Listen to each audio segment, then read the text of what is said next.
కూల్చేసింది. Jammu university దగ్గర ఇందాక మనం చెప్పుకున్నట్లుగా పాక్ డ్రోన్లని భారత్ బలగాలు కూల్చేశాయి. పెద్ద నష్టం జరగలేదు. పాక్ దాడులను అయితే సమర్థవంతంగా భారత ఆర్మీ తిప్పికొట్టినట్లుగా అధికారులు కొద్దిసేపు క్రితమే ప్రకటన చేశారు. రాజస్థాన్ జైసల్మీర్ లో కూడా పాక్ డ్రోన్లని భారత సైన్యం అటువైపు నుంచి కూడా దాడులు జరిగాయి. సాంబా సెక్టర్ లో కూడా దాడులకి తెగబడింది పాకిస్తాన్. సో వాటిని కూడా సమర్థవంతంగా ఎదుర్కొంది. సో మొత్తానికైతే ఇవి అంటే ఇప్పుడు జరుగుతున్నటువంటి దాడుల నేపథ్యంలో ప్రధాని మోదీ నివాసంలో జరుగుతున్నటువంటి కీలక సమావేశంలో కొన్ని కీలకమైనటువంటి నిర్ణయాలు తీసుకునే అవకాశం ఉంది. అమెరికా సెక్రటరీ విదేశాంగ శాఖ మంత్రి జయశంకర్ కూడా ఫోన్ చేసి ఈ యొక్క పాక్ దుశ్చర్యను ఆయన ఖండించినట్లు కూడా మనకి వార్తలు వస్తున్నాయి. ఇప్పుడు జరుగుతున్నటువంటి అక్కడ ఏదైతే షెల్లింగ్ జరుగుతుందో దానికి సంబంధించి మార్క్ రూబియో, అమెరికాకు సంబంధించినటువంటి మార్క్ రూబియో విదేశాంగ శాఖ మంత్రి ఫోన్ చేసి అక్కడ ఉన్నటువంటి పరిస్థితిని కూడా అడిగి తెలుసుకున్నారు. సో వాళ్ళకు కూడా చెప్పడం జరిగింది. ఇస్లామాబాద్ కి సంబంధించి కొంత భారత్ ఇప్పుడు అంటే దీనికి ప్రతిగా భారత వైపు నుంచి ఏమైనా దాడులు ఉంటాయా అన్నది మనం చూసుకుంటే కొంచెం అక్కడ పీఓకేలో ఉన్నటువంటి ప్రాంతాలపైన మన సైన్యం ఏమైనా ఒక కఠిన చర్యలకు పాల్పడే అవకాశం ఉందా, లైన్ ఆఫ్ కంట్రోల్ ని దాటే అవకాశం ఉందా అన్నది కూడా చూడాలి.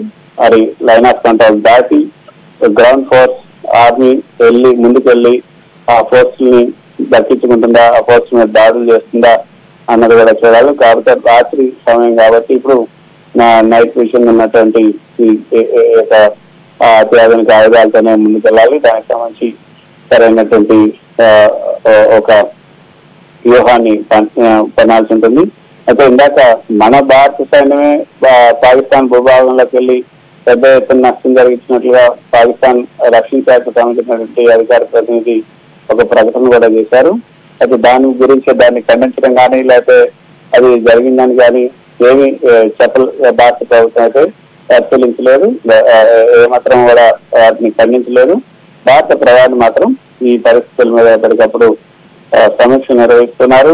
భారత ప్రధాని వెంటనే ఈ యొక్క దాడులు జరిగిన వెంటనే జమ్మూ కాశ్మీర్ తో పాటు మిగతా రాష్ట్రాలకు సంబంధించినటువంటి ముఖ్యమంత్రులతో కూడా ఫోన్ లో మాట్లాడారు. త్రివిధ దళాలకు సంబంధించినటువంటి అధికారులందరితో కూడా మాట్లాడినట్లుగా మనకు తెలుస్తోంది. సియాల్కోట్ అదేవిధంగా ఐజ్వాల్ లో భారత్ కొంత ప్రతిదాడులకు దిగుతున్నట్టుగా తెలుస్తుంది. జమ్మూ పైన దాడి చేసినందుకు భారత్ కూడా కొంత రిటాలియేషన్ మోడ్ లోకి వెళ్ళిపోయినట్లుగా మనకు కౌంటర్ అటాక్ లోకి అంటే భారత్ కూడా కొంత అటాక్ చేయాలి అన్న ఉద్దేశంతో ముందుకు వెళ్తున్నట్లుగా తెలుస్తుంది. ఇది కనుక అయితే ఈ రోజు కొంత పాక్ కి తీవ్ర నష్టం జరిగే అవకాశం ఉంది. ఈ యొక్క అటాక్ ఈ రోజు రాత్రి అంతా కూడా ముందుకు జరిగితే భారత ఫైటర్ జెట్స్ కనుక ముందుకు వెళ్తే ఈ రోజు పాకిస్తాన్ కి తీవ్ర నష్టం జరిగే అవకాశాలు ఎక్కువగా ఉంటాయి. అది మరి ఎంత మేరకు ఏ సెక్టార్ నుంచి